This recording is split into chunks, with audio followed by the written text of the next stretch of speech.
સ્વામિનારાયણ ભગવાનની જય, અક્ષર પુરુષોત્તમ મહારાજની જય, ગુણાતીતાનંદ સ્વામી મહારાજની જય, ભગતજી મહારાજની જય, શાસ્ત્રીજી મહારાજની જય, યોગીજી મહારાજની જય, પ્રમુખ સ્વામી મહારાજની જય, મહંત સ્વામી મહારાજની જય, પેરિસ મંદિર મહોત્સવની જય.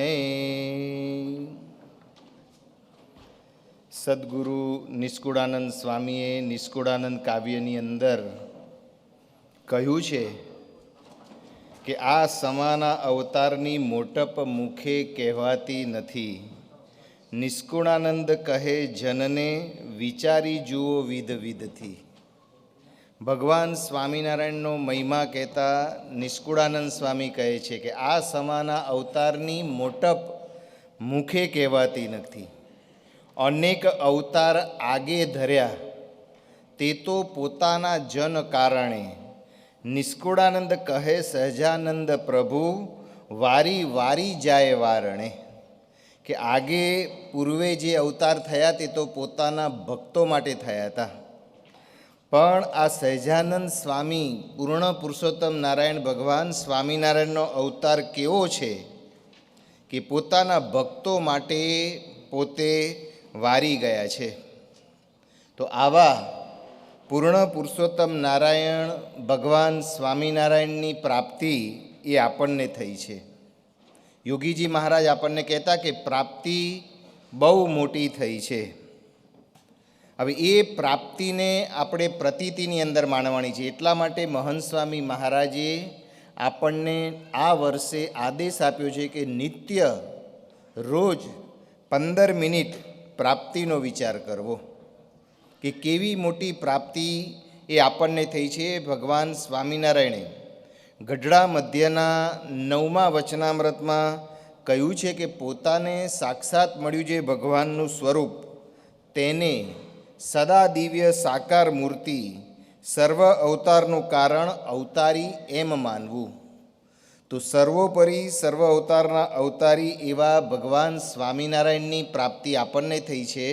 એટલા માટે પુરુષોત્તમ બોલ્યા પ્રીતે ગ્રંથની અંદર સ્વામિનારાયણ ભગવાન પોતે કહે છે કે જે કોઈને મળ્યા નથી તે તમને મળ્યા છે. હવે તો પોતાનું મન ડગાવે ને તો પણ સત્સંગ છોડવો નહીં, કારણ કે અંત સમય એ હરિજનને દર્શન દઈને અમે તેડી જઈએ છીએ.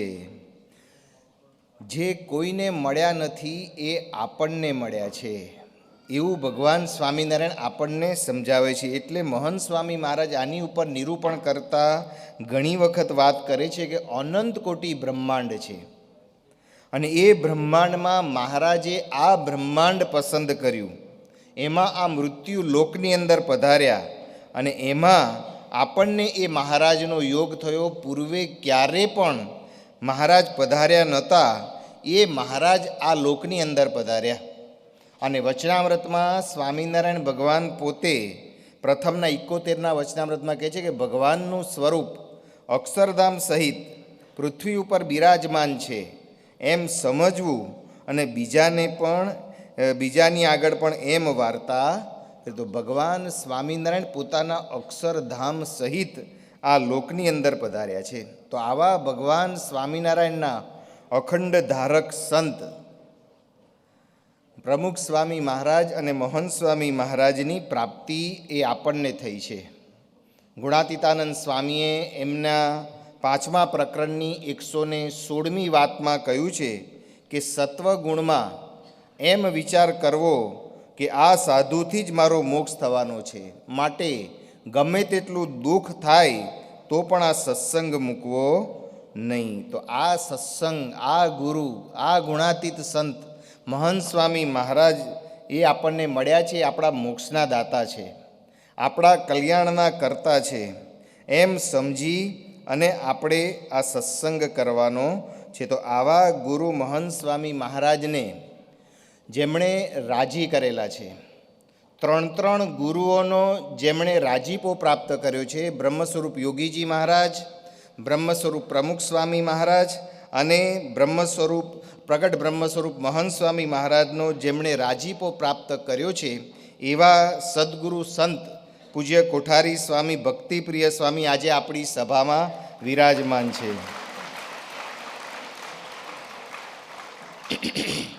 પૂજ્ય કોઠારી સ્વામી સદગુરુ ભક્તિપ્રિય સ્વામી એટલે આપણા BAPS સંસ્થાનું એક અમૂલ્ય રત્ન. પૂજ્ય કોઠારી સ્વામી એક વખત ગઢડાની અંદર હતા અને તે વખતે પ્રમુખ સ્વામી મહારાજ પણ ગઢડામાં બિરાજમાન હતા.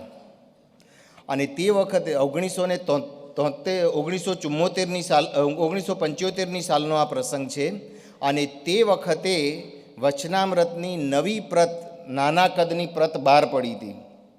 કોઠારી સ્વામી પાસે આ પ્રત આવી હતી અને એમણે પ્રમુખ સ્વામી મહારાજને આ પ્રત આપી અને પ્રમુખ સ્વામી મહારાજને પોતે વિનંતી કરે કે સ્વામી આમાં તમે મને આશીર્વાદ લખી આપો. ગઢડા જેવું સ્થાન, પ્રમુખ સ્વામી મહારાજની ઉપસ્થિતિ, ભગવાન સ્વામિનારાયણની કર્મભૂમિ, સોય સાગર સમ અવની રે નથી વણ સ્પર્શે પાવની રે એવી પવિત્ર ભૂમિ આ ગઢડાની અંદર પ્રમુખ સ્વામી મહારાજને કોઠારી સ્વામી વિનંતી કરે છે કે સ્વામી મારા વચનામૃતમાં તમે મને આશીર્વાદ લખી આપો. પ્રમુખ સ્વામી મહારાજ પેન લઈને આશીર્વાદ લખવાની શરૂઆત કરે છે અને તે વખતે કોઠારી સ્વામી પ્રમુખ સ્વામી મહારાજને વિનંતી કરે છે કે બાપા આશીર્વાદ આપો કે જેથી કરીને મને બધા વચનામૃત સિદ્ધ. આપણે બાપાને પ્રાર્થના કે સ્વામી આ મધ્યનું 7મું વચનામૃત સિદ્ધ થાય, મધ્યનું 54મું વચનામૃત સિદ્ધ થાય. ત્યારે કોઠારી સ્વામીએ કેવી માગણી કરી કે સ્વામી બધા વચનામૃત સિદ્ધ થાય ને એવા તમે મને આશીર્વાદ આપો. ત્યારે પ્રમુખ સ્વામી મહારાજ બોલ્યા કે કોઠારી તમારે તો બધા વચનામૃત સિદ્ધ જ છે. જેમણે વચનામૃત સિદ્ધ કર્યું છે ને એ સિદ્ધ પુરુષ આજે આપણને આ સભામાં દર્શન આપી રહ્યા છે. 1972-73નો આ પ્રસંગ છે. ગોંડલમાં પ્રમુખ સ્વામી મહારાજ બિરાજમાન હતા. કોઠારી સ્વામી પોતાની થીસીસ લઈ અને ગોંડલ બાપાની પ્રસાદીની કરવા અને આશીર્વાદ લેવા માટે ગયેલા. યોગીજી મહારાજના ઓરડાની અંદર પોતાની થીસીસ પ્રસાદી કરી રહ્યા હતા અને તે વખતે કોઠારી સ્વામીએ પુનઃ પ્રમુખ સ્વામી મહારાજને વિનંતી કરી કે બાપા જ્યારે સાધુ થયા ત્યારે યોગીજી મહારાજે અમને કોલ આપેલો કે અમે તમને એકાંતિક ધર્મ સિદ્ધ કરાવશું, પણ યોગીજી મહારાજ તો સ્વધામ પધારી ગયા. આવું બોલે છે. હજુ આગળ કોઠારી સ્વામી કંઈક બોલવા જાય છે એ પહેલાં પ્રમુખ સ્વામી મહારાજ ત્યાં ઢોલિયા ઉપર પડેલું પુષ્પ લઈ અને કોઠારી સ્વામીને આપતા કહે છે કે અમે તમને એકાંતિક ધર્મ સિદ્ધ કરાવશું. પ્રમુખ સ્વામી મહારાજે જેમને એકાંતિક ધર્મ સિદ્ધ કરાવ્યો છે ને એ સદગુરુના આજે આપણે દર્શન કરી રહ્યા છીએ. પ્રમુખ સ્વામી મહારાજ ક્યારે પણ કોઈનું પણ પ્રમાણ જલ્દી કરે નહીં. એ પ્રમુખ સ્વામી મહારાજે આ કોઠારી સ્વામીનું પ્રમાણ કરેલું છે. મહંત સ્વામી મહારાજ તેઓ પણ કહે છે કે કોઠારી સ્વામી એટલે વચન સિદ્ધ સંત, બડા પ્રતાપી સંત છે. કોઠારી સ્વામી કેવા સંત છે તો મહંત સ્વામી મહારાજ મુંબઈમાં બિરાજમાન હતા. હરિભક્તોને મળ્યા પછી રૂમમાં ચેષ્ટાગાન કરવા માટે પધાર્યા. તે વખતે કોઠારી સ્વામી પણ બાપાની સાથે ચેષ્ટાગાન કરવા માટે આવે છે. ત્યારે સેવક સંત ઉત્તમ યોગી સ્વામીએ પૂછ્યું કે સ્વામી કોઠારી સ્વામી બહુ ભક્તિભાવથી, પ્રેમથી, મહિમાથી આપણી ચેષ્ટાનું ગાન, મહારાજની ચેષ્ટાનું ગાન સ્મૃતિ સહિત કરે છે, મહિમાથી ગાન કરે છે. ત્યારે મહંત સ્વામી મહારાજ કહે કે હા, એમનું ધ્યાન પૂરેપૂરું ચેષ્ટામાં હોય છે અને બીજા બધા ચારેય દિશામાં ડાફોડિયા મારે છે. મહંત સ્વામી મહારાજ કહે શું એમનું ધ્યાન ચેષ્ટામાં હોય છે, જ્યારે બીજા બધા ચારેય દિશાની અંદર ડાફોડિયા મારે છે, પણ એ પોતે ભગવાનની મૂર્તિમાં લીન થઈ અને ચેષ્ટા બોલે છે. તો ભગવાનની મૂર્તિમાં લીન થઈ અને એ પોતે ચેષ્ટા બોલે છે. એક વખત કોઈક સંતોએ કોઠારી સ્વામીને પૂછ્યું કે આપને ક્યારે પણ પ્રમુખ સ્વામી મહારાજમાં મનુષ્ય ભાવ આવ્યો છે? ત્યારે કોઠારી સ્વામી હસતા હસતા કહે છે કે ના, મને ક્યારે પણ પ્રમુખ સ્વામી મહારાજમાં મનુષ્ય ભાવ આવ્યો નથી. કોઈક બીજાના નિમિત્તે મારા ઉપર પુણ્ય પ્રકોપ કરે ને તો પણ મને ક્યારેય પ્રમુખ સ્વામી મહારાજમાં મનુષ્ય ભાવ આવ્યો તો કોઈ બીજાના નિમિત્તે પણ પુણ્ય પ્રકોપ કરે. આધ્યાત્મિક માર્ગની અંદર સૌથી અઘરામાં અઘરી, કઠિનમાં કઠિન જો કોઈ પણ સાધના હોય ને તો સત્પુરુષમાં નિર્દોષ બુદ્ધિ, સત્પુરુષમાં દિવ્ય ભાવ. એ દિવ્ય ભાવની સાધના જેમણે સિદ્ધ કરી અને ગુરુહરિ યોગીજી મહારાજ, ગુરુહરિ પ્રમુખ સ્વામી મહારાજ અને ગુરુહરિ મહંત સ્વામી મહારાજનો રાજીપો જેમણે સિદ્ધ કર્યો છે ને એવા પુરુષ આ કોઠારી સ્વામી છે. કોઠારી સ્વામી હંમેશા સત્સંગની અંદર દાસ ભાવે પોતે રહ્યા છે, સેવક ભાવે પોતે રહ્યા છે. મુંબઈ જેવા મંદિરના પોતે કોઠારી સંત હતા. મુંબઈ જેવા મંદિરનું કોઠારીપણું એમણે સંભાળ્યું છે, છતાં પણ પોતે દાસ ભાવે હંમેશા પોતે રહ્યા છે. સંતોએ એમને પૂછ્યું કે આપ હંમેશા બધાને હાથ કેમ જોડો છો? ત્યારે કોઠારી સ્વામી કહે કે સત્સંગમાં તો આપણે દાસ ભાવે રહેવાનું છે. હું કાંઈ સમજતો જ નથી, બીજા બધા મારાથી અધિક છે, માટે સત્સંગની અંદર તો દાસના દાસ થઈને રહેવાનું છે. સ્વામિનારાયણ ભગવાને પણ કહ્યું છે, નિષ્કુળાનંદ સ્વામીએ પણ કહ્યું છે કે દાસના દાસ થઈ જે રહે સત્સંગમાં, ભક્તિ તેની ભલી માનીશ રાચીશ તેના રંગમાં. કે જે દાસ ભાવે સેવક ભાવે રહી અને સત્સંગની અંદર પોતે રહ્યા છે, કોઠારી સંત હોવા છતાં પણ એ કોઈ પ્રકારના કોઠારીપણાનું જેમનામાં લેશ માત્ર પણ માન નથી. કોઠારી મુંબઈના કોઠારી સંત હોવા છતાં પણ એમની મુંબઈમાં અક્ષરભુવનમાં એમનું કોઈ સ્થાન નહીં, એમની કોઈ સ્પેશિયલ જગ્યા નહીં, એમની કોઈ સુવાનું સ્થાન ખાટલો નહીં. ખાવાનું, પીવાનું, બેસવાનું બધાની સંતોની સાથે બધાની વચ્ચે જ બેસી અને એમણે આ મંદિરનો વ્યવહાર ચલાવ્યો છે. એટલે આપણને સ્વામિનારાયણ ભગવાનના શબ્દો યાદ આવે. પુરુષોત્તમ બોલ્યા પ્રીતે ગ્રંથમાં સ્વામિનારાયણ ભગવાન કહે છે કે જેટલું નિર્માનીપણું તેટલી ભગવાનની કૃપા જાણવી. નિર્માનીપણું એ ભગવાન બ્રહ્મનો ગુણ છે.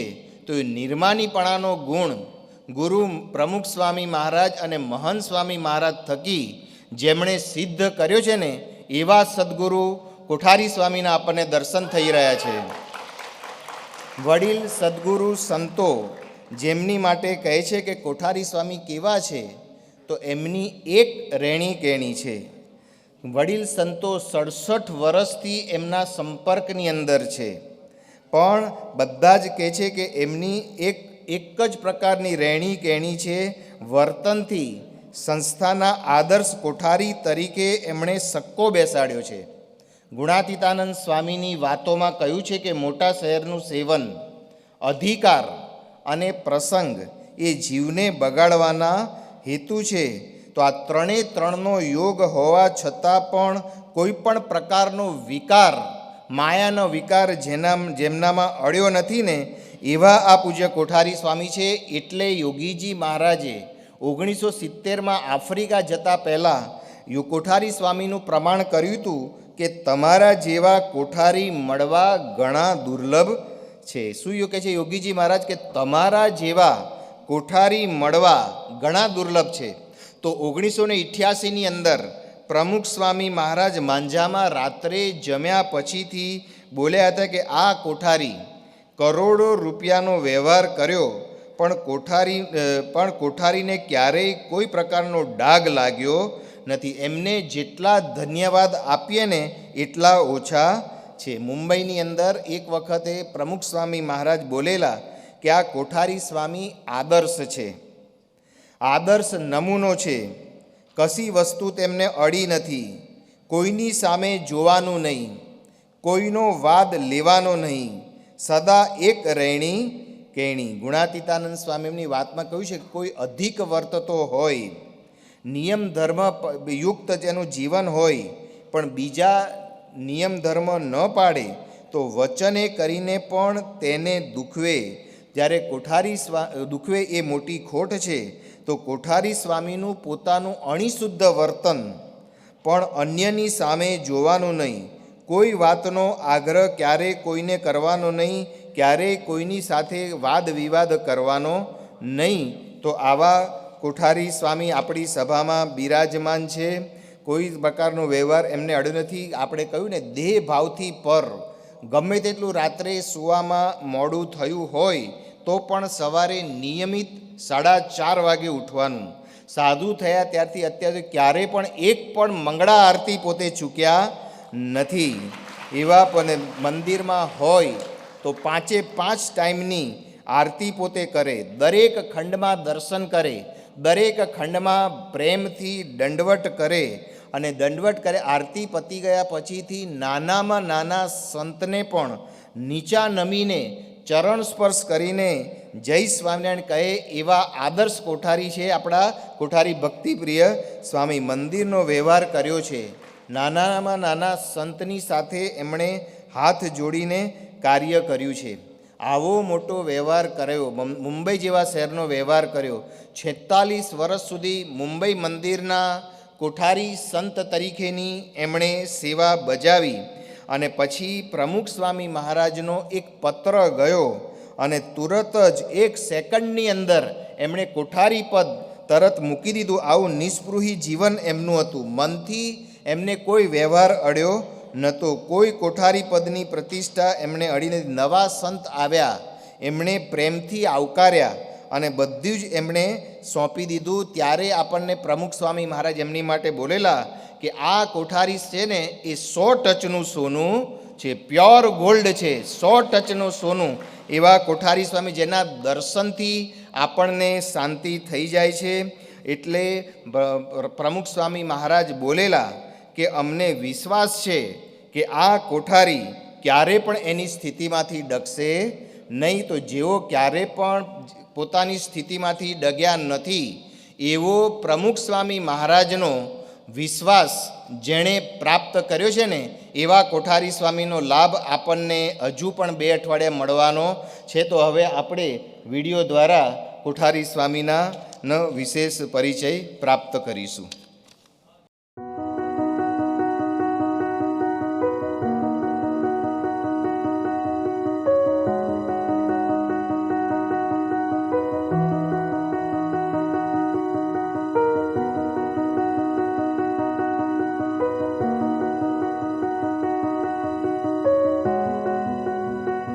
કોઠારીમાં નિત્ય લીધા સાધુ હતા, સંપૂર્ણ સાધુ.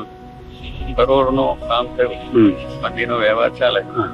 પણ ધનશ્રી બેની અંદર સંપૂર્ણ કોલસાની વેપાર કરતા કરતા કોલસાની કોઠીમાં રહેવાનું અને ડાગના પડે એવી સ્થિતિ છે.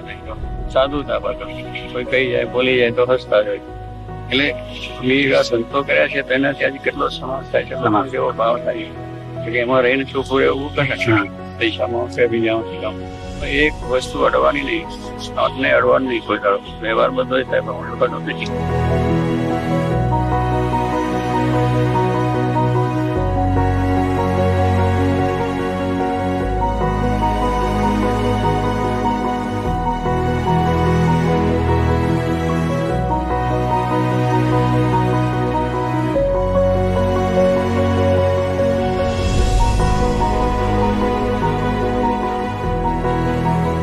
કોઠારી સ્વામી આ સ્થાનમાં કેટલા વર્ષોથી રહ્યા છે અને બધું જ જાણે છે.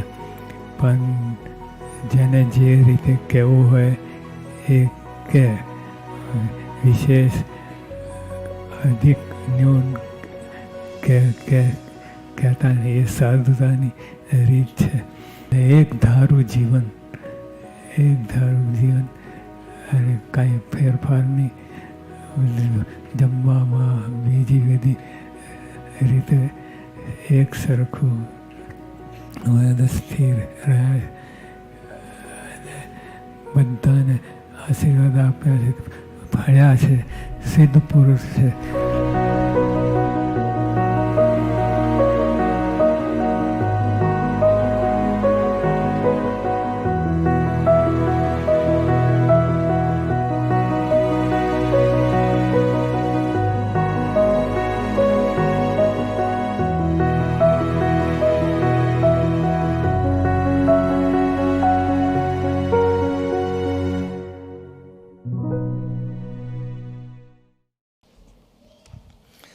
આવા કોઠારી સ્વામી આપણી સભામાં ઉપસ્થિત છે, તો સમગ્ર યુકે યુરોપ સત્સંગ મંડળ વતી આપણે સંસ્થાના ટ્રસ્ટી એવા એપી પટેલને વિનંતી કરીએ કે તેઓનું હાર તોરાથી સ્વાગત કરે.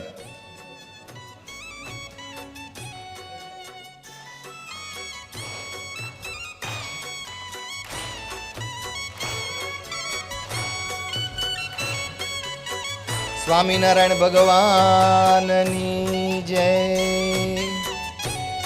પૂજ્ય કોઠારી સ્વામી સાથે એમના સેવક સંત એવા પૂજ્ય આનંદભૂષણ સ્વામી પણ પધાર્યા છે. પૂજ્ય આનંદભૂષણ સ્વામી ખૂબ જ પ્રેમથી, ખંતથી, મહિમાથી કોઠારી સ્વામીની સેવા કરી રહ્યા છે, જેમણે 1981માં ભગવાન સ્વામિનારાયણ દ્વિશતાબ્દી મહોત્સવ પ્રસંગે પ્રમુખ સ્વામી મહારાજે જે સંકલ્પ કરેલો કે દ્વિશતાબ્દી નિમિત્તે 200 યુવાનોને આપણે દીક્ષા આપવી છે, એમાં સ્વામીના સંકલ્પમાં ભળેલા એવા પૂજ્ય આનંદભૂષણ સ્વામી, જેમણે 1981માં ભગવાન સ્વામિનારાયણ દ્વિશતાબ્દી પ્રસંગે દીક્ષા લીધી. દીક્ષા લીધા બાદ સારંગપુરમાં સંત સ્વામી પાસે રહી અને એમણે ટ્રેનિંગ લીધી અને સારંગપુરમાં ટ્રેનિંગ લીધા બાદ અટલાદરા મંદિરમાં ભંડારી સંત તરીકેની ખૂબ પ્રેમથી, મહિમાથી સેવા કરી હતી. અને ત્યાર પછી છેલ્લા 26 વર્ષથી પૂજ્ય કોઠારી સ્વામીના સેવક સંત તરીકે ખૂબ જ પ્રેમથી, મહિમાથી એમની સેવા કરી રહ્યા છે. એવા પૂજ્ય આનંદભૂષણ સ્વામી આપણી સભામાં પધારેલા છે. તો રુદેશભાઈ પટેલને આપણે વિનંતી કરીએ કે તેઓનું હાર તોરાથી સ્વાગત કરે.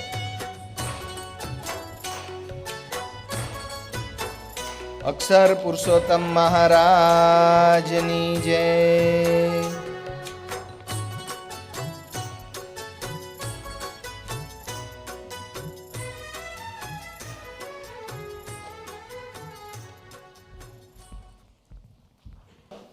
શ્રી સ્વામિનારાયણ ભગવાનની જય. અક્ષર પુરુષોત્તમ મહારાજની જય. ગુણાતીતાનંદ સ્વામી મહારાજની જય. પ્રમુખ સ્વામી મહારાજની જય. મહંત સ્વામી મહારાજની જય. પેરિસ મંદિર મહોત્સવની જય. જય સ્વામિનારાયણ કોઠારી બાપા. ખાસ તો આપ સૌ મોટેરા સદગુરુ સંતો ક્યારેય પોતાની વાત કરતા ન હો, પણ અહીંયા બધા હરિભક્તોને, અમારે બધાને પણ જેમ આપના જીવનમાં ભક્તિ અને આહ્નિક એ પ્રધાનપણું છે, એવું અમારે પણ શીખવું છે. તો અમે આપના જીવનના પ્રશ્નો પૂછવાના છીએ. તો આપને પહેલાં તો પ્રાર્થના કરીએ છીએ કે આપ અમને સંકોચ રાખ્યા વગર જવાબ આપશો. પહેલાં તો સ્વામી, પહેલો પ્રશ્ન એ પૂછવો છે કે આપ તો કોઠારી સંત હતા, ઘણી બધી જવાબદારી આપને ત્યાં મુંબઈમાં હોય, સ્વાભાવિક છે, પણ આટલી જવાબદારીમાં આપે ક્યારેય આહ્નિકમાં એટલે કે ભક્તિની ક્રિયાઓમાં ક્યારેય સમાધાન કર્યું નહોતું, આરતી, પૂજા વગેરે. અત્યારે ભલે આપ કોઠારી નથી, છતાં પણ અમે જોઈએ છીએ કે આખો દિવસ આપ બિઝી જ હો છો. તો આટલી પ્રવૃત્તિમાં ક્યારેય તમે આ આહ્નિક ભક્તિમાં સમાધાન કરતા નથી. અમે આ બધું સંજોગો પ્રમાણે કરીએ, ક્યારેક પૂજા નાની કરી દઈએ, બંધ નથી કરતા, એટલું સારું છે, પણ નાની કરીએ, મોટી કરીએ, આ બધું કરીએ છીએ. તો આપ આપના જીવનમાં આ આહ્નિકની આટલી દ્રઢતા એ કેવી રીતે અને શા માટે રાખો છો? બ્રહ્મસ્વરૂપજી મહારાજ યુવાવસ્થામાં ત્યારથી જ ખૂબ વાતો કરતા. યોગી બાબાનો ખાસ ઈચ્છા હતી કે બધા સાધુ થાય, અને એ રીતે સાધુ થવાની પૂર્વ તૈયારી કરવા માટે જ યોગી બાબા બધાને સાધુની રીતે વર્તવા માટે વાત કરતા. યુવાવસ્થામાં પણ એમ કે આપણે સાધુ છીએ અને એ રીતે નિયમ ધર્મનું પાલન કરવું. એટલે એ વખતથી યોગીજી મહારાજે ખૂબ ભારપૂર્વક આજ્ઞા કરેલી અને આદેશ આપતા હતા કે આપણે નિયમિત રીતે આરતીમાં પહોંચી જ જવું. અને આરતીમાં પણ યોગી બાબા વારે વારે કહેતા કે એમાં આપણે ક્યાંય બીજે પણ ધ્યાન આપ્યા વગર માત્ર આરતીમાં જ અને ભગવાનમાં જ આપણું ધ્યાન હોય, બીજો કોઈ વિચાર નહીં કરવાનો. અને એ રીતે આપણે પણ પ્રયત્ન કરીએ કે આરતીમાં જ્યારે થાય ત્યારે આરતી સિવાય બીજે ક્યાંય આપણું મન જાય નહીં અને ભગવાનમાં આપણું વૃત્તિ જોડાય. અને ભગવાનનો જે મહિમા છે આરતીમાં જે શબ્દો હોય એ શબ્દો પ્રમાણે ભગવાનનો જે મહિમા આપણે જે ગાઈએ છીએ તે આપણને દરરોજ એનું સ્મરણ થાય. એટલે જેટલું આપણને વિશેષ સ્મરણ થાય તો એટલો આપણો સમય એ સારો સાર્થક થયો કહેવાય. ભગવાન સિવાય તો એમ કે ભગવાનની ભક્તિ વગર આપણે જે સમય વિતાવીએ નકામો છે. ભગવાન સ્વામિનારાયણે પણ આપણને આદેશ આપ્યો છે કે વ્યર્થ કાલો ન દેતવ્યો ભક્તિમ ભગવતો વિના. ભગવાનની ભક્તિ વગર સમય છે એને વ્યર્થ વિતાવવો નહીં. તો એ રીતે આપણે ભગવાને આપણે આ મનુષ્ય દેહ આપ્યો છે તો આ દેહ કરીને એમ કે યોગી બાબાની ઈચ્છાથી એમ કે સાધુ થયા. તો સાધુ થયા છે શા માટે કે ભગવાનની ભક્તિ, ભજન, સત્સંગ, નિયમ ધર્મનું પાલન એ વગેરે કરી અને એકાંતિક ધર્મ સિદ્ધ કરી અને અક્ષરધામની પ્રાપ્તિ કરી આ જ ધ્યેય રાખેલું. એટલે યોગી બાપાના વચને આમાં આગળ વધવા માટે પ્રયત્ન કર્યો અને એમાં દૃઢતા કરી કે આ જ ખરેખરી આપણી સાચી કમાણી છે. યોગી બાપા ઘણીવાર વાત કરતા કે કોઈ મુક્ષુ એ દેહ મૂકે ત્યારે ભગવાન એને પૂછે કે તમને અમે ભરતખંડમાં આ મનુષ્ય દેહ આપ્યો હતો તો તમે શી કમાણી કરી? અને પછી એમ કે મેં 2 બંગલા બાંધ્યા, 4 ફેક્ટરી કરી હતી, 5 દુકાનો કરી હતી, 1000 એકર જમીન ભેગી કરી હતી, કરોડો રૂપિયા ભેગા કર્યા હતા, કરોડો પાઉન્ડ કે ડોલર ભેગા કર્યા હતા.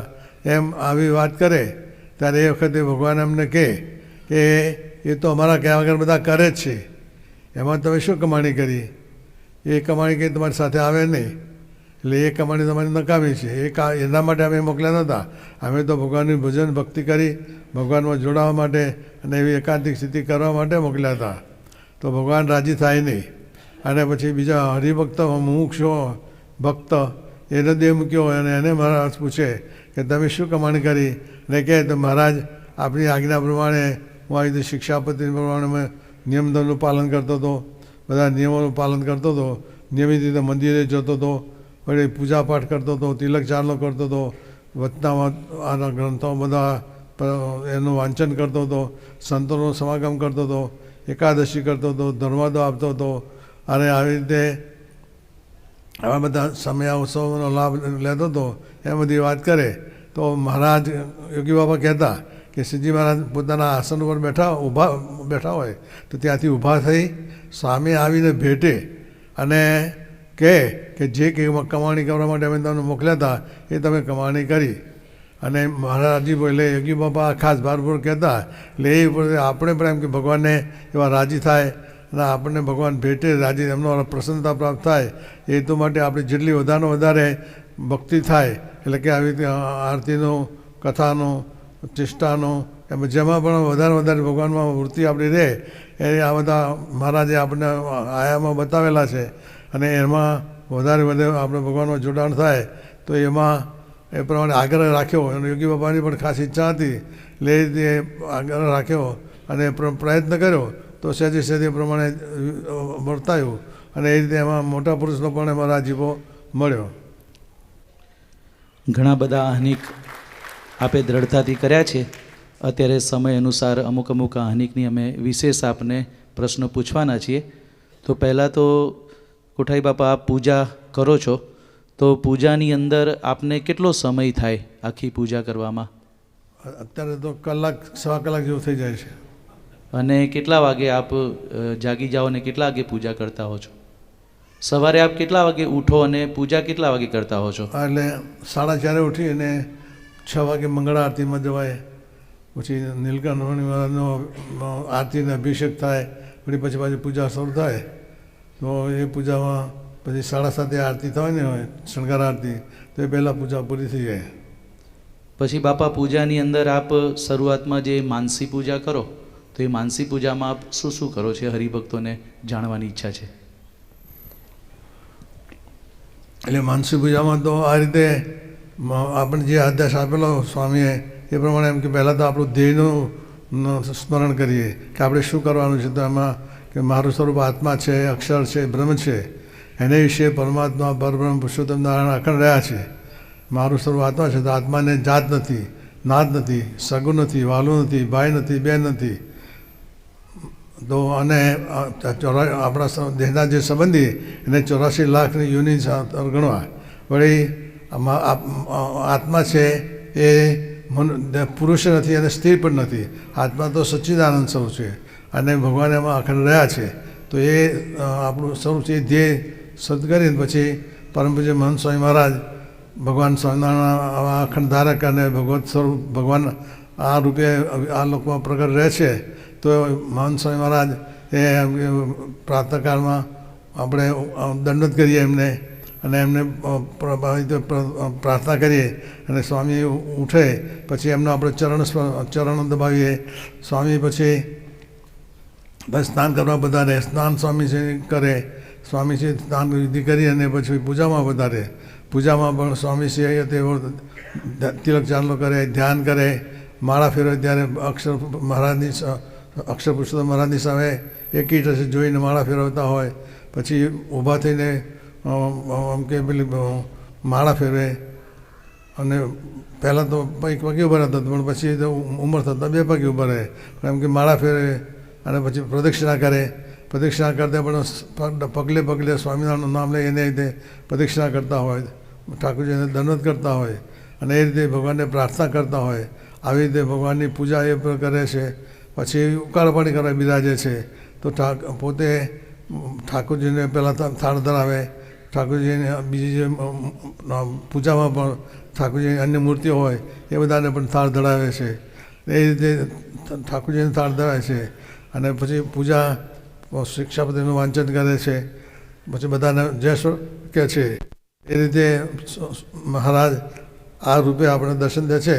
તો એમનું અને પછી મારા પોતે આપણા આશીર્વાદ આપે અને સ્વામી ઉકાળપાણી કરવા વધારે અને પછી સ્વામીને આપણે વિનંતી કરીએ કે આપણે પૂજામાં આપ પધારો. તો એ રીતે પ્રાર્થના કરીએ. પછી આ પૂજાની અંદર માળા કેટલી કરો છો બાપા? કેટલી માળા ફેરવો આપ? એટલે યોગી બાપાએ મને એક પોતાનું પૂજાનું વસ્ત્ર હતું એમાં આશીર્વાદ લખીને આપેલા કે આ કપડું સાધુ ભક્તિવિદાસ કોઠારી ભક્તિવિદાસને ભેટ છે એમ કરીને. પછી એમાં બાપાએ લખેલું કે પૂજામાં 11 માળા ફેરવવી, 11 પ્રદક્ષિણા અને 6 દંડવત કરવા અને શિક્ષાપતિના શ્લોક વાંચવા 5. આવો આદેશ આપેલો. તો એ આદેશ પ્રમાણે 11 માળા બાપાને આજ્ઞા પ્રમાણે ફેરવ્યા હતા અને 1 માળા પછી વિધાર વિશેષ છે. એમ કે માળામાં આપણે કંઈ ભૂલચૂક થઈ ગઈ હોય તો એના માટે ક્ષમા માટેની 1 માળા વધારે. એટલે 12 માળા એ સ્વામી બાપાને આજ્ઞા યોગી બાપાની આજ્ઞા પ્રમાણે કરે છે. અને 5 માળા એ પ્રમુખ સ્વામી મહારાજ હતા ત્યારે પ્રમુખ સ્વામી મહારાજનું સ્વાસ્થ્ય ખૂબ સારું રહે અને આપણને અખંડ એમનો લાભ મળતો રહે એટલા માટે એમની પ્રમુખ સ્વામી મહારાજ ધામમાં વધાર્યા. પછી ગુરુ સ્થાને પરમજી મહંત સ્વામી બિરાજ્યા. તો હવે મહંત સ્વામીના મહારાજના સ્વાસ્થ્ય માટે 5 પ્રદક્ષિણા 5 માળા ફેરવી અને એમાં પણ પાછું 5 માળા ફેરવીને એક માળા એ છઠ્ઠી વિશેષના પ્રમુખ સ્વામી મહારાજે જે સંકલ્પો કરેલા તો એ બધા સંકલ્પો પ્રમુખ સ્વામી મહારાજે સંકલ્પ પૂરા થાય એના માટે માળા ફેરવાનો આદેશ આપેલો. 1 માળા એ રીતે પ્રમુખ સ્વામી મહારાજના સંકલ્પો પ્રમાણે બધા પૂરા થાય એ માટે 1 માળા ફેરવે. એમ કરીને 12 માળા થાય અને બીજી 12 કરી હોય અને 6 બીજી એટલે 18 માળા કુલ થાય. તો આ 18 માળા ફેરવતા કેટલો સમય લાગે આપને બાપા? 18 માળા કરતાં 17-18 મિનિટ તો થાય જ. પછી આપ માળા જાપ પૂરો કરો પછી પહેલાં એટલે તપની માળા દરમિયાન આપ કેટલી માળા કરો અને શું વિચાર કરો તપની માળામાં? એટલે તપની માળા 1 પગે ઉભા રહીને કે પહેલાં 1 પગે ઉભા રહીને કરતા હતા પણ હવે 2 પગે ઉભા રહીને 5 માળા તપની માળા ફેરીએ છીએ. એ 7 મિનિટમાં 5 તપની માળા થાય અને તપની માળામાં નીલકંઠવણી મહારાજ એ તપ કરવા માટે પોતે વિચરણ કરવા માટે નીકળ્યા છે અને સતત મહારાજ વિચરણ કરે છે. તો એ પ્રમાણે નીલકંઠવાણી મહારાજ એ વિવિધ સ્થાનોમાં વિચરી રહ્યા છે. એનું સ્મરણ કરતાં કરતાં દરરોજ જુદું જુદું સ્મરણ કરી અને એ રીતે 3 માળા વિચરણની અને પછી 2 માળા પુલ્હાશ્રમમાં નીલકંઠવાણી મહારાજે તપ કરેલું. તો નીલકંઠવાણી મહારાજ એમ કે ડાબા પગે ઊભા રહીને જમણો પગ ઊંચો રાખી 2 હાથ ઊંચા રાખી જમણા હાથમાં માળા ફેરવતા હતા. નિમિત્ત મિત્રે કઠોર તપશ્ચર્યા કરી રહ્યા છે. તો એ પુલ્હાશ્રમમાં એમ કે ભગવાન નીલકંઠવાણી મહારાજ નિમિત્ત આંખ મીચીને આવી કઠોર તપશ્ચર્યા કર્યા છે. એ એમ કે સાક્ષાત એ મૂર્તિના દર્શન કરતાં કરતાં એ રીતે 1 માળા એ રીતે ફેરવીએ. અને પછી એમ કે નીલકંઠવાણી મહારાજે આવી કઠોર તપશ્ચર્યા કરી એને કારણે નીલકંઠવાણી મહારાજનું પેટ ઊંડું ઉતરી ગયું છે. નીલકંઠવાણી મહારાજની પાછળીઓ બધી દેખાય છે. હાથ પગના બધા હાડકાં દેખાય છે. મુખારવિંદ તેજસ્વી છે. અને નીલકંઠવાણી મહારાજ આપણી સામે કરુણા દ્રષ્ટિ કરીને જોઈ રહ્યા છે. અને મુમુક્ષુ સામે પણ કરુણા દ્રષ્ટિ કરીને જોઈ રહ્યા છે. એવી રીતે નીલકંઠવાણી મહારાજ આપણી સામે જોઈ રહ્યા છે. અને આપણે પણ એ સ્વામિનારાયણ સ્વામિનારાયણ બોલી અને એ મૂર્તિનું સ્મરણ કરતાં કરતાં 1 માળા એ ફેરવીએ. એટલે એમ 5 ઊભામાં થઈને 5 માળા એવી તપની માળા થાય. પછી આપ પ્રદક્ષિણા કરો તો એ પ્રદક્ષિણા દરમિયાન આપ મનમાં શું વિચાર કરતા હો? આ પ્રદક્ષિણા કરવામાં પણ પ્રદક્ષિણા કરતી વખતે આપણે જેમ મહારાજે જેતલપુરના 4થા વચનામાં કહ્યું છે ને કે સત્પુરુષ સાથે આપવું કરવું, એમ આપણે પ્રદક્ષિણા કરતો હોય ત્યાં જાણે મનસ્વામી મહારાજ અક્ષરદેરીમાં માળા ફેરવતા હતા પ્રદક્ષિણા કરી રહ્યા છે. એટલે એને પગલે પગલે સ્વામિનારાયણ નામ લે છે. એમાં આપણે પણ ડગલે ડગલે સ્વામિનારાયણ નામ લઈએ. અને મનસ્વામી મહારાજ જ પ્રદક્ષિણા કરી રહ્યા છે. અને પછી જ્યારે સન્મુખ આવે ત્યારે 2 હાથ જોડીને આમ નમીને માથું નમાવી અને મહારાજના દર્શન કરે. ફરી પાછી બીજી પ્રદક્ષિણા કરે. એવી રીતે 11 પ્રદક્ષિણા એ રીતે અને પછી વિશેષ 12મી પ્રદક્ષિણા. આ 12 પ્રદક્ષિણા આજ્ઞા પ્રમાણે કરીએ. અને વિશેષ ચાતુર્માસને એવું હોય તો વિશેષ 5 પ્રદક્ષિણા એ અને વધારે 1 છઠ્ઠી એમ કરીને 18 પ્રદક્ષિણા ચાતુર્માસમાં થાય. બાકી નિયમિત રીતે 12 થાય. પહેલાં આપ દંડવત કરી શકતા પૂજામાં, અત્યારે તો આપ નથી કરી શકતા. તો એ દંડવત દરમિયાન આપ શું વિચાર કરતા? દંડવત દરમિયાન કે અક્ષર પુરુષોત્તમ મહારાજ એમના ચરણમાં આપણે દંડ કરી ગયા છીએ. એમના ચરણમાં હાથ રાખીને જાણે આપણે દંડ કરીએ છીએ.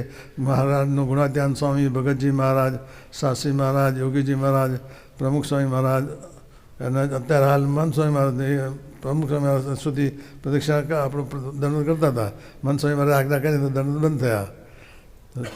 અને જ્યાં સુધી આજ્ઞા હતી ત્યાં સુધી મનસ્વામી મહારાજના ચરણોમાં પણ દંડ કરી રહ્યા છે. એમ બધાના ચરણોમાં દંડ કર્યા છે. અને મારા આપણો હાથ એમના એ સ્વરૂપના ચરણમાં હોય એ રીતે ચિંતન કરતાં કરતાં દંડ કરતા હતા. આપ સ્વામી કોઠારી પદે હતા ત્યારે ઘણો બધો વ્યવહાર હોય.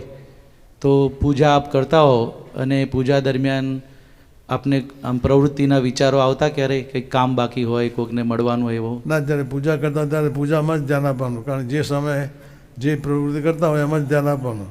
એટલે એમાં આપણે પૂજા કરી કંઈ સાર્થક થાય અને આપણને આનંદ આવે. એમને જો બીજી વૃત્તિ હોય તો એમાં આપણને પૂજામાં સુખ ના આવે. એટલે વ્યવહારની 2 વખત પ્રવૃત્તિ વિચાર નહીં કરવાનો. મહારાજ સ્વામીમાં જ વૃત્તિ જોડવાની. તો કોઈ આપને પૂજા કરતા હો અને વ્યવહારલક્ષી કંઈક વાત કરવા આવે તો શું કરો? ચાલુ પૂજામાં કોઈ વાત કરાવવા આવે કંઈક કામની? વાત કરવાની નહીં. જે સ્વામી જે સ્વામી કહે પણ વાત નહીં કરવાની બહુ. પણ સ્વામી આપ આટલો બધો વ્યવહાર હો, અમને પણ એવો અનુભવ થાય છે કે માળા કરતા હોય ત્યારે બધું યાદ આવે. હરિભક્ત હોય તો એને એના સ્ટોરનું, ધંધાનું કે જોબનું, અમે સંતોને કંઈક પ્રોજેક્ટ હોય એનું, તો એ કઈ રીતે યાદ ના આવે ને ભગવાનમાં મન? અમને તો ઓટોમેટિક યાદ આવી જાય છે બધું. તો એના માટે આપે શું દાખલો કર્યો હતો? ના, પછી મહારાજમાં વૃત્તિ રાખવા પ્રયત્ન કરીએ કે શરૂઆતમાં આપણને બીજું ધ્યાન થાય, પણ પછી જેમ જેમ પ્રયત્ન કરીએ એમ જે સ્વરૂપનું આપણે સામે ધ્યાન કરતા હોય એની સામે જ સતત આપણે જોઈ અને માળા ફેરવતા સ્વામિનારાયણ સ્વામિનારાયણ દરેક મળે સ્વામિનારાયણ નામ લેવાય અને એ સ્વરૂપમાં જ આપણું ધ્યાન રહે, એ મૂર્તિનું જ ધ્યાન રહે. એ રીતે માળા ફેરવાની. સ્વામી ઘણા હરિભક્તોને એવી તકલીફ છે, નવા નવા આવ્યા હોય બધું, તો એમને નાઇટ શિફ્ટ કરવાની થાય ને બધું થાય તો પૂજા પછી સવારમાં ના કરી શકે ને એવો પ્રશ્ન છે. તો મોડા કરી શકે તો ચાલે ને? પછી અને ત્યાં સુધી બ્રાહ્મ મુહૂર્તમાં જ્યારે આપણું મન સ્થિર હોય એ વખતે કરીએ તો એમાં પૂજામાં આપણું વિશેષ ધ્યાન રહે. પછી જે કરીએ તો નિયમ પ્રમાણે આપણે મોડું કરીએ અને અનુકૂળ ન હોય કરવું પડતું હોય તો એ વસ્તુ જુદી છે. પણ બાકી મહારાજની આજ્ઞા પ્રમાણે નાહીને ધોઈને તરત પૂજામાં આપણે કરીએ એ વિશેષતા રહે. પછી આ પૂજા પછી બધા સંતોને પગે લાગવા જાઓ તો તે વખતે સંતો હરિભક્તો જે મળે બધાને આપ પગે લાગતા, તો ઘણી વખત અમુક વ્યક્તિના તો આપણે એનું વર્તન ને બધું જોયું હોય તો આપણને એના માટે અણગમો હોય તો પણ આપ પગે લાગો તો કયા વિચારથી લાગો? યોગી બાબાએ આદેશ આપેલો કે આપણે બધાને પૂજા પછી બધાને નમી એને આવી રીતે જય સોમનાથ કહેવાય. એટલે એમની રુચિ પ્રમાણે એમ કે પૂજા પછી દરેકને વ્યક્તિગત નમીને ચરણ સ્પર્શ થતો હોય તો ચરણ સ્પર્શ કરીને અને એ રીતે એમને જય સોમનાથ કહેવાય. એટલે એમ કે આ મહારાજ સ્વામીના સંબંધવાળા છે એ કંઈ નાના જ છે ને બધા મોટા જ છે અને આપણા કરતાં મોટા છે. આપણે દાસ ભાવે એ રીતે નમતા રહીએ તો આપણામાં નમ્રતા આવે. આપણે જો અકળ રહીએ તો માન રહે આપણામાં અને એનાથી ખોટ જાય આપણને. સ્વામી આપણને પૂજા વિશે ખૂબ જ સુંદર વાતો કરી. હવે સ્વામી બીજું આપ મંદિરમાં હો ત્યારે ઠાકોરજીના દર્શન આરતીમાં 5 ટાઈમની આરતી વગેરે કરતા, તો ખાસ કરીને ઠાકોરજીના દર્શન કરવા આપ જાઓ તો એ કેવી રીતે કેવા ભાવથી ઠાકોરજીના દર્શન કરતા હો છો મંદિરમાં? એટલે આ મૂર્તિ એમ કે આ મૂર્તિ કોઈ આરસની કે ધાતુ નથી, પણ સાક્ષાત મહારાજનું સ્વરૂપ છે. અને મહારાજ જ આપણને પ્રત્યક્ષ આપણને દર્શન આપી રહ્યા છે એ ભાવથી દર્શન કરીએ કે સાક્ષાત મહારાજ આપણા પર દ્રષ્ટિ કરી રહ્યા છે અને આપણે એમની સામે બેઠીને પ્રાર્થના કરીએ છીએ. તો એ રીતે પ્રત્યક્ષ ભાવનું વિચારણા કરી અને એમ કે પરોક્ષ ભાવ નહીં અને પ્રત્યક્ષ આપણી સામે બિરાજમાન જ છે. મહારાજ ધામમાં બિરાજમાન છે, એ જ મૂર્તિ આ મૂર્તિમાં પણ બિરાજમાન છે. એ રીતે દરેક મૂર્તિની સામે દર્શન કરીએ.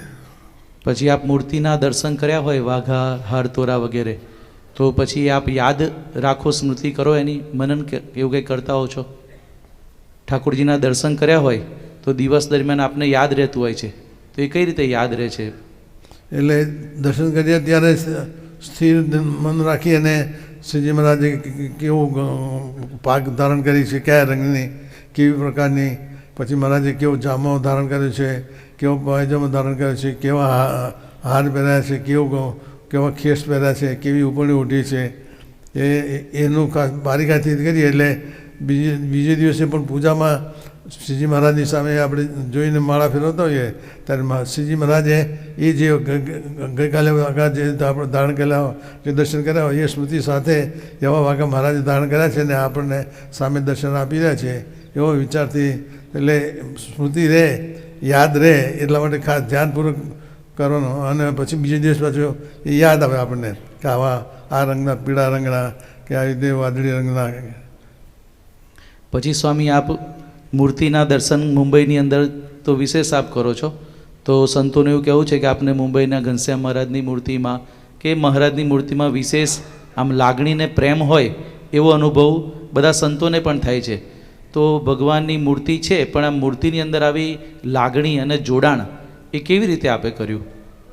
ભગવાનની આમ તો મૂર્તિ જ છે, પ્રત્યક્ષ મહંત સ્વામી મહારાજ હોય તો આપણને ચલો વિશેષ લાગણીને હેત રહે, પણ મૂર્તિમાં આપને આવું જોડાણને હેત કેવી રીતે આપે કર્યું? એટલે મૂર્તિમાં પણ એમ કે મહારાજ કૃપા કરીને આપણે દર્શન આપે છે, તો જ્યારે મૂર્તિના દર્શન કરીએ ત્યારે એ પણ એમાં પણ આપણે આનંદ આવે. એ એમ કે પરોક્ષ ભાવ હોય તો એમાં આનંદ ના આવે, પણ જાણે પ્રત્યક્ષ મહારાજ બિરાજવાના છે. આ કોઈ ધાતુ કે આરસ કે એવું ચિત્ર પ્રતિમા નથી, પણ સાક્ષાત મહારાજ છે એવા સ્વરૂપથી કરીએ તો આપણને આનંદ રહે. પછી મંદિરમાં સ્વામી આપ જ્યારે મુંબઈના કોઠારી પદે હતા અને અત્યારે પણ, અત્યારે તો થોડુંક ઉંમરને લીધે અઘરું છે, પણ પહેલાં 5 ટાઈમની આરતીમાં જવાનો ખટકો રાખતા. તો આટલી બધી પ્રવૃત્તિ હોય, કામ હોય, તો પછી એમાં સમાધાન કરવાનો એવો વિચાર કેમ ના આવ્યો? કારણ કે કામ તો ઊભું જ હોય અને આપ આવી રીતે 5 આરતીમાં જવાનો આગ્રહ રાખતા, તો એનું શું કારણ? મુંબઈમાં આપ કોઠારી પદે હતા તો ઘણી બધી પ્રવૃત્તિ હોય અને એ બધી પ્રવૃત્તિમાં આપ 5 આરતીમાં જવાનો આગ્રહ રાખો જ, તો ઘણી વખત આપણને એમ થાય કે હવે કામ છે તો મુખ્ય આજ્ઞા તો મંગળા શણગાર અને સંધ્યાની જ છે, બીજી આરતીમાં કદાચ ના જઈએ તો ચાલે કામ હોય એટલે. આપ તો 5 આરતીમાં જતા, આટલું કામ હોવા છતાં તો આવો આગ્રહ કેમ રાખતા? એટલે એમ કે આહ્નિકમાં આપણે વધારે ખટકો રાખો એવું દ્રઢતા રાખી હતી, તો પછી કોઈ મળવા આવ્યા હોય તો પણ આપણે કહીએ કે ભાઈ આપણે આરતી થાય છે તો આરતીમાં જઈએ, હવે પછી આપણે પાછું મળીએ અને વાત કરીએ. એમ એવી રીતે કંઈ કામ હોય તો પણ થોડું કામ મૂકીને પણ વધારે કામ કરતાં વધારે અગત્યનું એ આરતી છે, આ રીતે આહ્નિક કથા છે, એ બધી મુખ્ય છે, એ જરૂરી છે. એટલે એને ગૌણ કરીને આમાં વધારે પહેલું પ્રાધાન્ય આપવાનું. પછી આપ બાપા આરતી ઉતારતા હો અથવા કોઈક સંત આરતી ઉતારતા અને આપ દર્શન કરતા હો તો એ આરતી દરમિયાન આપના મનમાં શું વિચારો ચાલતા હોય? આરતી દરમિયાન પણ મહારાજના આમ કે દરેક વખતે ચરણમાં આરતી કરીએ છીએ, મહારાજના ચરણ પગ આરતી કરીએ છીએ, મહારાજના નાભિકમાં મહારાજના મુખારબિંદ સામે એવી આરતી આખી કરીએ છીએ. ત્યારે મહારાજના અંગો સામે જ દર્શન કરવાના અને એ જ આરતી ઉતારવાના. પછી જેમ પૂજામાં દંડવતની વાત કરી એમ ઠાકોરજી આગળ પણ પૂર્વે આપ દંડવત કરી શકતા હતા, અત્યારે તો બાપાએ ના પાડી છે. તો જ્યારે ઠાકોરજી આગળ આપ દંડવત કરતા તો એ દંડવત દરમિયાન આપના મનમાં શું વિચાર રાખતા? દંડવત કરતાં એ જ એમના ચરણોમાં આપણે ચરણ સ્પર્શ કરી અને આપણે દંડવત કરી રહ્યા છીએ અને મહારાજ સ્વામી બધા સ્વરૂપો એ આપણને આશીર્વાદ આપી રહ્યા છે, એ રીતના ભાવથી. પછી સ્વામી આહ્નિકની અંદર બીજું એક અગત્યનું છે જે છે ચેષ્ટા. એ પણ આપ ચેષ્ટા એનો પણ આપ અતિશય આગ્રહ રાખો છો. અમને એવા પ્રસંગ પણ યાદ છે કે ઘણીવાર કોઈવાર યુવકો કે સંતો ચેષ્ટા થોડી ઉતાવળમાં બોલતા હોય તો આપ તરત બંધ કરાવો અને પાછા આમ રેગ્યુલર સ્પીડમાં ચેષ્ટા બોલાવો. તો આમ જોવા જઈએ તો ચેષ્ટા તો ઘણી કંટાળાજનક લાગે લાંબો સમય સુધી બોલવાની, પણ આપ તો આવી રીતે ખૂબ ભક્તિભાવથી સમય લઈને ચેષ્ટા બોલો છો. તો સમગ્ર ચેષ્ટાની અંદર પણ આપ આખી ચેષ્ટા બોલતા હોવ તે વખતે આપ શું વિચાર કરતા હો અથવા કેવી રીતે જોડાઓ? એટલે ચેષ્ટાઓ દરમિયાન જે શબ્દો પ્રમાણે મહારાજ એ ક્રિયા કરી રહ્યા છે અને એના દર્શન આપણે થઈ રહ્યા છે એ રીતે દરેક ક્રિયા મહારાજ જમતા હોય, મહારાજ આશીર્વાદ આપતા હોય, મહારાજ સ્નાન કરતા હોય, મહારાજની પોઢેલા હોય, અને જે ક્રિયાઓ બધી શબ્દો આવે એ શબ્દો પ્રમાણે મહારાજ એવી ક્રિયા કરી રહ્યા છે અને એના દર્શન આપણે કરી રહ્યા છીએ. અને એ જે મહારાજનું જે સ્વરૂપ વર્તન કાળે મહંત સ્વામી મહારાજ છે, તો મહંત સ્વામી મહારાજ એ તે ક્રિયા મહંત સ્વામી મહારાજ કરી રહ્યા છે અને મહારાજનું સ્વરૂપ જ છે. મહારાજ આ રૂપે અત્યારે આપણે દર્શન આપે છે તો એ બધી ક્રિયાઓ મહંત સ્વામી મહારાજ કરી રહ્યા છે, એ પ્રમાણે એનું ચિંતન કરવાનું. પછી બીજું એક અગત્યનું આહ્નિક આપના જીવનમાં જોવા મળ્યું છે કથા વાર્તા.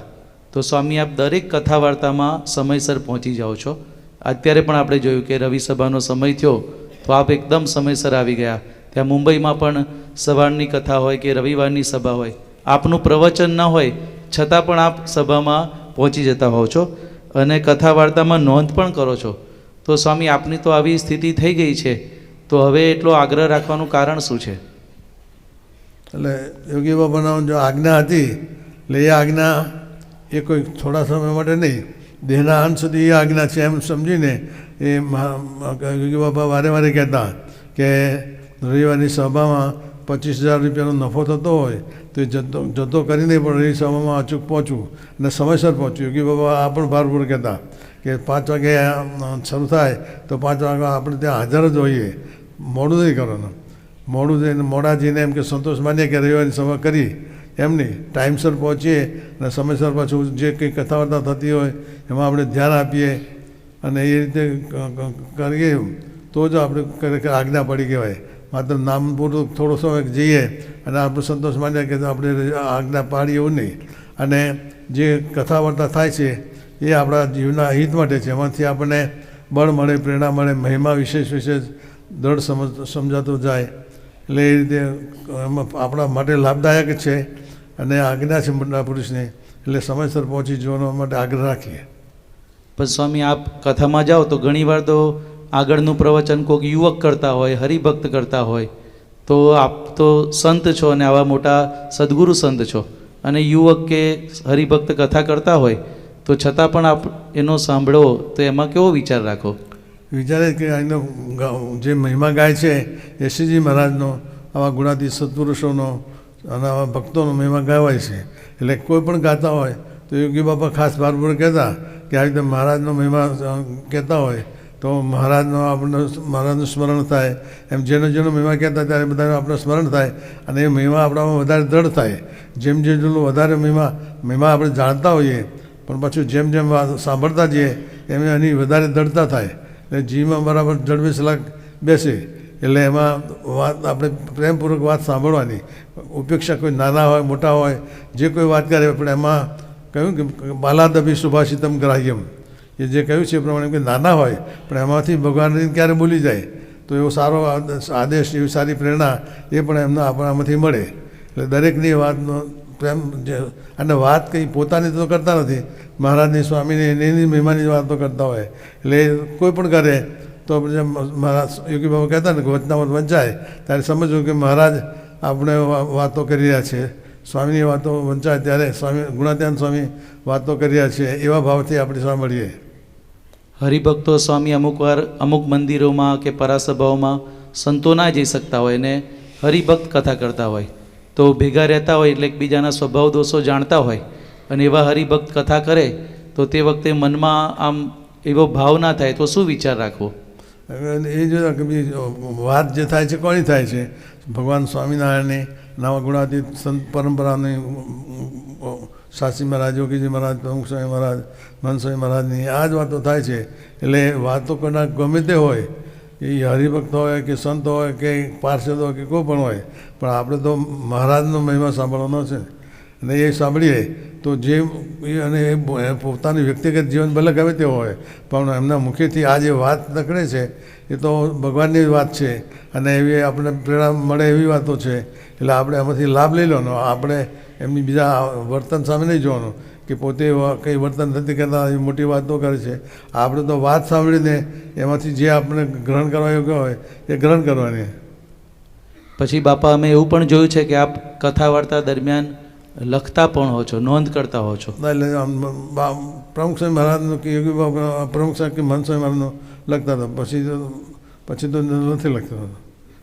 તો એ લખ્યા પછી આપ એનું વાંચન ને મનન કરતા હતા? ના, એ તો સ્મૃતિ માટે જ એમ કે આપણે લખી રાખીએ એટલું છે. સ્વામી, ઘણા બધા હરિભક્તોનો એવો પણ પ્રશ્ન છે કે વ્યવહારિક કારણોને કારણે અમુક વખત મહિનામાં 1 કે 2 સભા ચૂકાઈ જતી હોય, કંઈક ને કંઈક વ્યવહાર આવતા હોય, બધું કંઈક કામ પ્રસંગ આવતા હોય, તો એ ચાલે કે ન ચાલે? હરિભક્તોનો એવો પ્રશ્ન છે કે બધું વ્યવહાર હોય મોટો ઘણો બધાને, તો ક્યારેક આવી રીતે મહિનામાં 1-2 સભા ચૂકાઈ જતી હોય તો એટલે યોગી બાબાનો ખાસ આગ્રહ હતો જ કે રવિની સભા અચૂક ભરવી. અને ગુણાત્યાન સ્વામી પણ આપણે વાત કરી છે કે કરોડ કામ બગાડીને એક મોક્ષ સુધારો. તો આ રવિની સભા એ આપણા મોક્ષ માટેની છે. એટલે મોક્ષનું કાર્ય કરવા માટે કરોડ કામ બગડતા હોય, સુધારવાની તો વાત નથી, બગડતા તો બગડવા દઈને પણ આ મોક્ષનું કામ પહેલું કરી લેવું. એટલે જો સત્સંગ પ્રાધાન્ય જેને હોય તો એને વ્યવહારના કાર્યને ગૌણ ગમે તેવા અગત્યના હોય તો આપણે એ વખતે ગૌણ કરીને કથા વાર્તાનો જ લાભ લેવો હોય, એમાં આપણને લાભ છે. અને તો જ આપણે મહિમા સમજ્યા કહેવાય તો કહેવાય. અને એમ જ આપણો વ્યવહાર જે ગૌણ કરવો છે, આપણે જગત આપણા અંતરમાંથી કાઢવું છે એ ત્યારે નીકળશે. અને બાકી જો એ વ્યવહારનું કાર્ય કરતા રહીશું તો એ કંઈ નીકળવાનું નથી. એ તો ક્યારે એને મુક્તાની બાજુમાં જ મૂકવું પડે, એને ત્યાગ કરવો પડે અને પછી ભગવાનમાં જોડાવવું પડે આપણે. બીજું બાપા અમે જોયું છે કે જેમ મહારાજે આજ્ઞા કરી છે કે વ્યર્થ કાલો ન નેતવ્યો, તો આપના જીવનમાં અમે અહીંયા અત્યારે પણ જોઈએ છે કે આપ સહેજ નવરા પડો ને તરત જીવન ચરિત્રનું વાંચન કરો છો કે સ્વામિનારાયણ પ્રકાશનું વાંચન કરો છો, તો આખો દિવસ આમ ભક્તિ ભક્તિ ભક્તિ કંટાળો ના આવે એમાં પછી સ્વામી? ના, એ તો આપણે જે વેપારી હોય એ વેપાર કરતા હોય અને એમાં એને ખૂબ સારી કમાણી મળતી હોય તો એ ક્યારે કંટાળે છે? એને કંટાળો આવે કે ના હવે બંધ કરી દઈએ, વધારે વહેલી શરૂ કરી નાખે અને મોડે બંધ કરવાનો આ ટાઈમ હોય તો પણ 9 વાગે 10 વાગે તો કે વાતો ધંધો ચાલે છે, આપણે લાભ લઈ લઈએ. તો એ જેમ વ્યવહારિક કમાણીમાં જેમ આપણે ખટકો રહે છે એવી રીતે આપણી આધ્યાત્મિક કમાણી છે. એટલે આધ્યાત્મિક કમાણી જેટલી વધારે થાય એટલું આપણું અક્ષરધામનું ભાથું વિશેષ દ્રઢ થાય. એટલે આ બધું અક્ષરધામનું ભાથું આ અક્ષરધામની કમાણી છે આપણી. એટલે એમાં જો તો જેટલી વધારે ખાય એટલું વધારે કરવાનું. અત્યારે સ્વામી આ જમાનો એવો છે કે ફોનની અંદર બધા યુટ્યુબના વિડીયો ને પેલા ટિકટોકના વિડીયો, તો એ બધાને લીધે વાંચન બધા હરિભક્તોને પણ બધાને અઘરું પડે છે વાંચન કરવાનું. અને પેલામાં મનોરંજન મળે એટલે મનને ગમે, અંદર ન્યૂઝ આવતા હોય ને બીજી જાત જાતની વિડીયો આવતી હોય, તો એ મનોરંજનને લીધે મન ત્યાં ખેંચાઈ જાય છે. વાંચવામાં આપણને એના જેવું મનોરંજન ના મળે, તો પછી એવી કઈ રીતે પ્રેરણા અમને મળે કે એ બધું ઓછું કરીને આ કથા વાર્તા અથવા તો જીવન ચરિત્રના વાંચન કરીએ? એટલે વાંચવાનો સમય ન મળતો હોય તો આપણે આવી રીતે શ્રવણ પણ કરી કરતા. મહારાજની કૃપાથી અત્યારે બધા વચનામાં સ્વામીની વાતો, બધા પ્રવચનો, આ ઉપદેશો એ બધા આપણને મળતા હોય છે, તો એનું શ્રવણ કરતા રહીએ તો એ કામ થાય. ગમે તે કામ કરતાં પણ આપણે શ્રવણ કરીએ એટલે ટૂંકમાં આપણી વૃત્તિ એમાં રહે. ને સમયનો પ્રશ્ન નથી બાપા, સમય તો હોય, પણ આ બધું સોશિયલ મીડિયા કે ને એની વિડીયો ને એ બધામાં ઘણો સમય જાય, કારણ કે એમાં મજા આવે છે અને આ વાંચનમાં મજા નથી આવતી એટલી. એટલે આ બધું જે આ તો જે સોશિયલ મીડિયામાં જે કંઈ બતાવે છે એ જગતનું છે, એ તો બધું જગતનું આપણી વૃત્તિ જાય. આપણે તો એ જગત તો કાઢવું છે, જો કાઢવું હોય તો પણ જતા રહીશું તો ક્યાં છે નીકળે જ નહીં. જ્યારે જગત નીકળે ને ભગવાન એમાં બિરાજે ત્યારે જ આપણને ખરેખર એવી સ્થિતિ પણ થાય ને અક્ષરધામની પ્રાપ્તિ થાય. અને જો આપણે જગતમાં ધ્યાન રાખતા રહીશું તો પછી જગત આપણે નીકળવાનું જ નહીં. મોટા પુરુષો આપણે એ જ આદેશ આપતા હોય છે કે આપણે બને ત્યાં સુધી જ્યારે આ સત્સંગ થયો તો વ્યવહારમાં તો અત્યંત જરૂરી હોય લૌકિક જે એ જ જોવાનું, એ વિષય બીજો કંઈ જોવાનું જ નહીં, એમાં રસ જ નહીં લેવાનો. અને લોકોનું જગતમાં તો બધું કમાણી કરવા માટે અનેક પ્રકારના આયોજનો કરે રાખે અને માણસોનું આકર્ષણ કરે, પણ આપણે તો હવે મુખ્ય સત્સંગ પ્રધાન રાખીએ અને એ રીતે આપણો જીવનને ધન્ય કરવાનું છે, છેલ્લો જન્મ કરવાનો. બાપા હવે આ છેલ્લો પ્રશ્ન પૂછીએ છીએ કે અમે બધા આહ્નિક તો કરીએ છીએ, પણ અમુક વર્ષો અમુક સમય પછી મિકેનિકલ જેવું થઈ જાય, એટલે આમ કરવા ખાતર જેવું થઈ જાય, કરીએ બધું જ પણ આમ મિકેનિકલ જેવું થઈ જાય છે. જ્યારે આપના જીવનમાં જોયું છે કે વર્ષોથી આપ આ બધું કરો છો પણ એમાં આનંદ મેળવો છો, આમ જીવંત લાગે આપના આહ્નિક. અમારા આહ્નિક બધા મિકેનિકલ જેવા થઈ જાય છે, તો આવો આનંદ આપ આહ્નિકમાં લો છો, અમને એટલો આવતો નથી, તો એ આનંદ કઈ રીતે આવે? એટલે આપણે જેટલું કંઈ યાંત્રિક કરતા રહીએ તો એમાંથી આપણને કંઈ લાભ ન થાય, એનો સંસ્કાર પડે. આપણે ભક્તિ કરી દઈએ છીએ કે યાંત્રિક રીતે આજ્ઞા છે એટલે કરતા રહીએ, પણ એનો સંસ્કાર પડે, પણ એનો જે આનંદ અને સુખ જે લાભ થવો હોય છે એ લાભ ન થાય. એટલે જ્યારે આપણે પૂજા કરતા જ હોઈએ છીએ અને એમાં સમય આપીએ છીએ તો પછી એ સમયનો આપણે નકામ શા માટે જવા દેવો? એ વખતે પૂજામાં જ બરાબર ધ્યાન આપી અને એને સમયને આપણે સાર્થક કરવો જોઈએ. એટલે જે ક્રિયા કરીએ એ યાંત્રિક નહીં, જેમ દંડોત પણ કરતા હોય તો દંડોત જ્યારે કરીએ જ છીએ આપણે દેહ કરીને, એમાં સમય પણ આપીએ છીએ, તો પછી જે દંડ કરીએ છીએ એમાં કોઈ યાંત્રિક આજ્ઞા છે ખાલી કરી નાખવા એવું નહીં, પણ એ શા હેતુથી કરીએ છીએ? ભગવાનને આપણે શરણે જઈએ છીએ, ભગવાનનો દાસભાવ આપણે સ્વીકારીએ છીએ, ભગવાનની આપણા ઉપર દ્રષ્ટિ પડે એ માટે આપણે કરીએ છીએ. એટલે એવા વિચારથી જ આપણે જે કંઈ ક્રિયા કરીએ ધાર્મિક આપણી, એ બધી જ ક્રિયા યાંત્રિક રીતે ન કરતાં સાચા અર્થમાં આપણા લાભ માટેના હિત માટે અને મોટા પુરુષને રાજી કરવા માટે જ આપણે એ કરવાની. છેલ્લે કોઠારી બાપા આપને એક વિનંતી કરીએ છીએ કે અમે બધાએ આપે જેમ માર્ગદર્શન આપ્યું એમ પ્રયત્ન તો કરીશું જ, પણ આપ ખાસ પૂજામાં પ્રાર્થના કરજો અમારા બધા માટે કે જેમ આપ ભગવાનનું સુખ લો છો આહ્નિક કરીને, એવું અમારું મન પણ તૈયાર થાય અને અમે પણ આહ્નિકનું આવું સુખ લઈ શકીએ.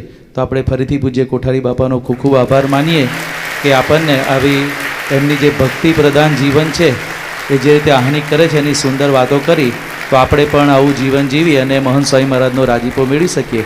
એ જ મહંત સ્વામી મહારાજના ચરણોમાં પ્રાર્થના.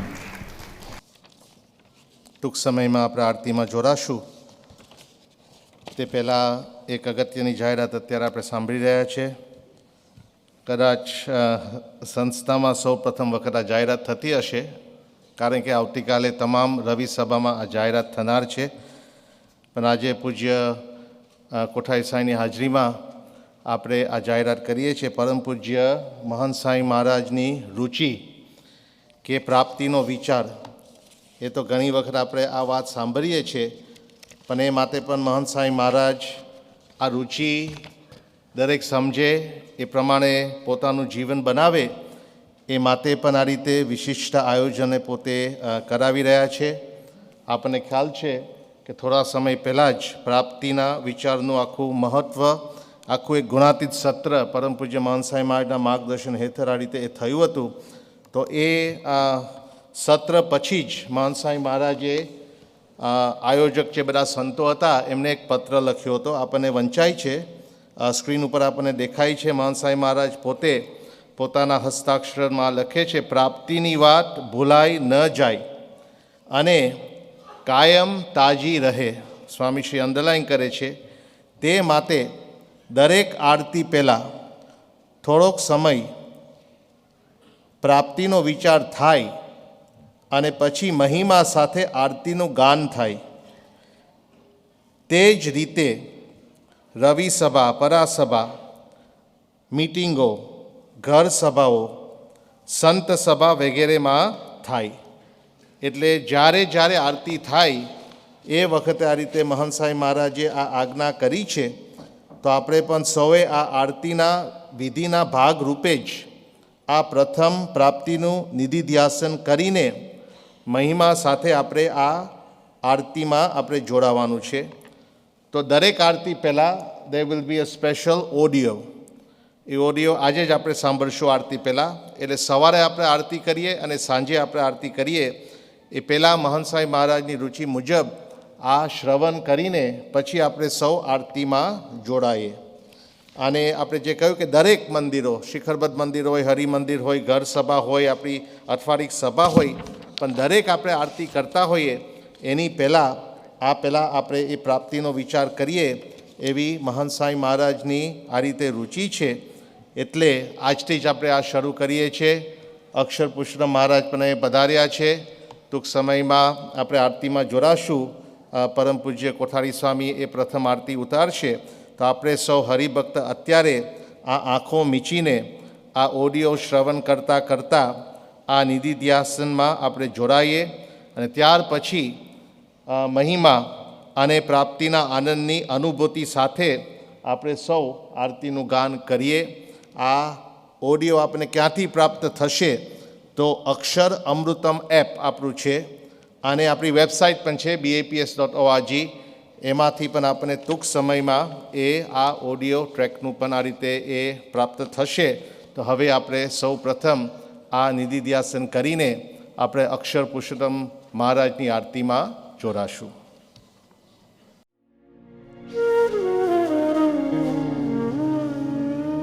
જય સ્વામિનારાયણ. હવે આપણે પ્રાપ્તિનું ચિંતન કરીશું. આ માટે જગતના તમામ વિચારોને વિરામ આપીને શાંત ચિત્તે હૃદયના ભાવથી ભગવાન સ્વામિનારાયણ અને પ્રગટ ગુરુ હરિ મહંત સ્વામી મહારાજનું અંતરમાં સ્મરણ કરતાં સમૂહમાં સાધના મંત્રનો જપ કરીએ. અક્ષરમહં પુરુષોત્તમ દાસોસ્મિ. અક્ષરમહં પુરુષોત્તમ દાસોસ્મિ. હવે નિધિધ્યાસનના શબ્દોને હૃદયમાં ધારીએ. હે મહારાજ, હે સ્વામી, હે પ્રગટ ગુરુ હરિ મહંત સ્વામી મહારાજ, આપની કૃપાથી અમને કેટલી દુર્લભ પ્રાપ્તિ થઈ છે. આપે જ અમને સમજાવ્યું છે. અનંત કલ્પ વીત્યા. એક કલ્પ એટલે 8 અબજ 64 કરોડ વર્ષ. હવે એવા અનંત કલ્પ વીત્યા, બધા જ ભગવાનના દર્શન થયા નથી. તો આવા ભગવાન, આટલા દુર્લભ ભગવાન છે. ગમેલા સાધન કરો, ગમે એટલું કરો, આખા બ્રહ્માંડમાં જેટલા સાધનો છે બધા કરી છૂટો, પણ ભગવાન આવે જ નહીં, ભેટો થાય જ નહીં. પણ મળ્યા છે, મહારાજ મળ્યા છે અને આયા છે અને આપણા જેવા થયા છે. આપણા જેવા થઈને આપણને સુખ આપે. ઓહો, ખરેખર સ્વામી, અમારા કેટલા મોટા ભાગ્ય. કોઈ સાધનથી જે ભગવાન અને સંત મળે નહીં, ઝાંખી પણ ન થાય એ ભગવાન અને એ સંતના સાક્ષાત દર્શનનો મને લાભ મળી ગયો. આ અશક્ય વાત શક્ય થઈ ગઈ. કોઈ દિવસ બને નહીં. નિષ્કાળ સ્વામી કહ્યું, ક્યાં કીડીને ક્યાં હાથી, કીડીને હાથીને મેળાપ ક્યાંથી થાય? આ જીવને બ્રહ્મને સાથે મેળાપ ક્યાંથી થાય? સાચી વાત છે સ્વામી, ક્યાંથી મેળાપ થાય? અને છતાં પણ મેળાપ થઈ ગયો. પરબ્રહ્મ પુરુષોત્તમ નારાયણ સર્વોપરી ભગવાન એવા શ્રીજી મહારાજ અને તેમના અખંડ ધારક એવા અક્ષર બ્રહ્મ સત્પુરુષની પ્રત્યક્ષ પ્રાપ્તિ, તેમના સાક્ષાત દર્શન, આપની આ અકારણ કરુણા વર્ષાથી અમે કાયમ કૃતાર્થ થયા છીએ, ધન્ય થયા છીએ. धन्योऽस्मि पूर्णकामोऽस्मि निष्पापो निर्भयः सुखी अक्षरगुरुयोगेन स्वामिनारायणाश्रयात्.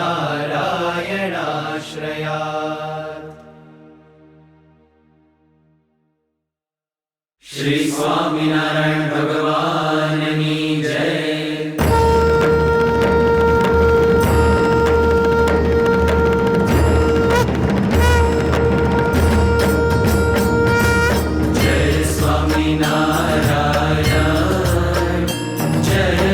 अक्षर पुरुषोत्तम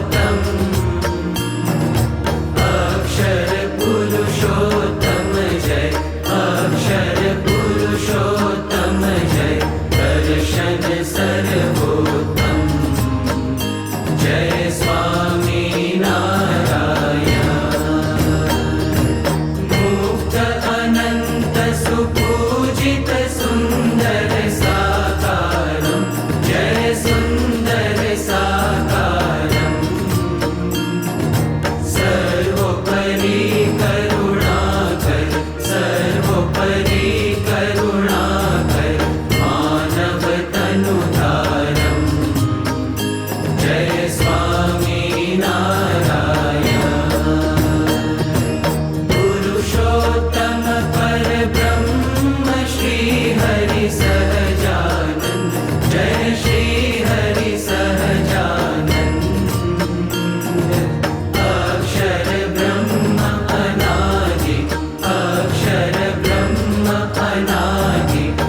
पुरुषोत्तम महाराजनी जय, गुणातीतानंद स्वामी महाराजनी जय, भगत जी महाराजनी जय, शास्त्री जी महाराजनी जय, योगी जी महाराजनी जय, प्रमुख स्वामी महाराजनी जय, महंत स्वामी महाराजनी जय, पेरिस मंदिर महोत्सवनी जय।